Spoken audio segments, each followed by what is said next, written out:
বন্যা দেখতে গিয়ে স্পিডবোট থেকে জলে পড়ে গেল সাংসদ ডিএম বিধায়ক। 13 সেপ্টেম্বর রাত থেকে 16 সেপ্টেম্বর দুপুর পর্যন্ত নিম্নচাপ এবং মৌসুমী অক্ষরেখার জোড়া ফলায় বীরভূম জেলায় মুষলধারে বৃষ্টি হয়। লাভপুর ব্লকের একাধিক গ্রাম বন্যার কবলে। বুধবার বিকেলে লাভপুর বন্যা কবলিত এলাকা পরিদর্শন করতে যান জেলা শাসক বিধান রায়, পুলিশ সুপার রাজনারায়ণ মুখোপাধ্যায়, বোলপুর লোকসভা কেন্দ্রের সাংসদ অসিত মাল, রাজ্যসভা সাংসদ সামিরুল ইসলাম, লাভপুর বিধানসভা কেন্দ্রের বিধায়ক অভিজিৎ সিংহ, কিনাহার থানার ওসি আশরাফুল আলম, লাভপুর ব্লক তৃণমূল সভাপতি তরুণ চক্রবর্তী, অঞ্চল সভাপতি শাহিন কাজী সহ 13 জন।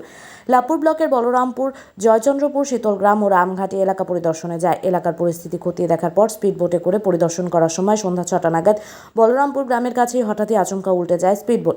খবর পাওয়া মাত্রই ঘটনাস্থলে পৌঁছায় বিপর্যয় মোকাবিলা বাহিনীর কর্মীরা। স্থানীয় বাসিন্দাদের সহযোগিতায় প্রাণে বাঁচে তাদের। লাইফ জ্যাকেট ছাড়া প্রশাসনিক আধিকারিক সহ জনপ্রতিনিধিদের স্পিডবোটে করে বন্যা এলাকা পরিদর্শন ঘিরে উঠছে প্রশ্ন। বুধবার রাতে বীরভূম জেলার বন্যা পরিস্থিতি খতিয়ে দেখতে শিউরি আসেন রাজ্যের সেচ মন্ত্রী মানস ভূঁইয়া। কিভাবে হয়েছে? কারেন্টের মধ্যে পড়ে গিয়েছিল, তারপর একদম ভিজকা দিয়েছে, আমরা সবাই পাল্টি মেরে গেলাম। এবার জলে পড়ার পরে আমি তো সাঁতার জানি, কিন্তু জলে পড়ার পরে এত কারেন্টে পড়েছি, তলিয়ে যাচ্ছি একদম, মানে মৃত্যুর শিওর হয়ে গেছে আর কি। তখন তার অন্য কিছু করার নাই, তলিয়ে যাচ্ছি, নিয়ে এপাশ ওপাশ করতে করতে একটা ডাল পেয়ে গেলাম। ওই ডালটা পাওয়ার পরিপ্রেক্ষিতে তখন আমি আস্তে আস্তে একটু দেখে উঠতে পারলাম আর কি। তারপর ডালটা পেয়েছিলাম বলে, নাহলে কি করে দুর্ঘটনাটা ঘটলো অসিতদা? আসছিলাম আস্তে আস্তে কারেন্টের কাছাকাছি চলে এসেছিল, নিয়ে ওই টানতে গিয়ে আরাম করে কারেন্টের ওখানে পড়াতে সব উল্টে যাওয়ার পরিপ্রেক্ষিতে সব পড়ে গেল, আমরাও পড়ে গেলাম। কিন্তু পড়ে যাওয়ার পর তো আমরা সাঁতার জানি, কিন্তু এটা কোনো কাজে লাগেনি। এই কারণে এবার কারেন্টের মধ্যে দিয়ে আমি নিচে তলিয়ে যাচ্ছি। তাহলে আমি বাঁচবো। কে ছিলেন? আমি ছিলাম, আর আমাদের অভিজিৎ রায় ডিএম সাহেব ছিলেন, তরুণ চক্রবর্তী ছিলেন, এমপি সাহেব সামিরুল সাহেব ছিলেন। হ্যাঁ, আমরা ছিলাম প্রায় 10 থেকে 11 জন ছিলাম। হ্যাঁ, ইনিও ছিলেন। ঠিক আছে, নিয়ে যাও। পরিদর্শন করতে গেছিলেন? আমরা যে স্পিড বোট করে গেছিলাম, হঠাৎ করে সেই স্পিড বোটে যে প্রপেলারটা, সেইটা জলের তলায় কোনো গাছ আছে, সেই গাছে আটকে গেল, যে স্পিড বোটটা বন্ধ হয়ে যাওয়া তো একটা ঘূর্ণি ছিল। আমরা যে নদীর উপরে যে ঘূর্ণি বলি, সেই ঘূর্ণি ছিল, সেই ঘূর্ণিতে স্পিড বোটটা পরে ঘুরতে লাগলো, ঘুরতে উঠে। আচ্ছা, তারপর আমরা কোনো রকম একটা গাছের ডাল ধরলাম।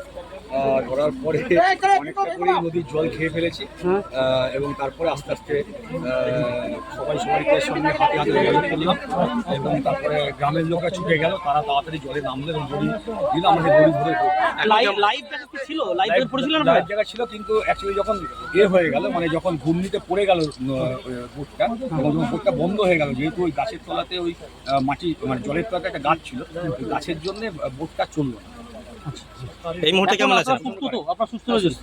সামিনুল দা, আপনি কি অভিজ্ঞতা, মানে কি করে হলো? কীরকম অভিজ্ঞতা? ওখানে আমরা গাছের জন্য ফেসে গেছিলাম, ওখানে সবাই তলিয়ে গেছিলাম, গ্রামের লোক ছুটে এলো, এবং যে বিয়ারজন ছিল, একটা গাছ চলে এলো, সবাই গাছ থেকে ধরে, যতজন ছিলাম আমরা 12 জন। এখানকার এমপি ডিএম ছিলেন, রানাদার ছিলেন, আমি ছিলাম, আর ব্লক সভাপতি ছিলেন, সবাই মোটামুটি প্রাণে বাঁচলেন, এরকম ব্যাপার বলতে পারি সেটা। ঠিক আছে, অসুবিধা করে দিয়েছি। কথা মানে কি করে হলো? কীরকম অভিজ্ঞতা? ওখানে আমরা গাছের জন্য ফেসে গেছিলাম, ওখানে সবাই তলিয়ে গেছিলাম, গ্রামের লোক ছুটে এলো, এবং যে বিয়ারজন ছিল, একটা গাছ চলে এলো, সবাই গাছ থেকে ধরে, যতজন ছিলাম আমরা 12 জন। এখানকার এমপি ডিএম ছিলেন, রানাদার ছিলেন, আমি ছিলাম, আর ব্লক সভাপতি ছিলেন, সবাই মোটামুটি প্রাণে বাঁচলেন, এরকম ব্যাপার বলতে পারি সেটা। ঠিক আছে, অসুবিধা করে দিয়েছি।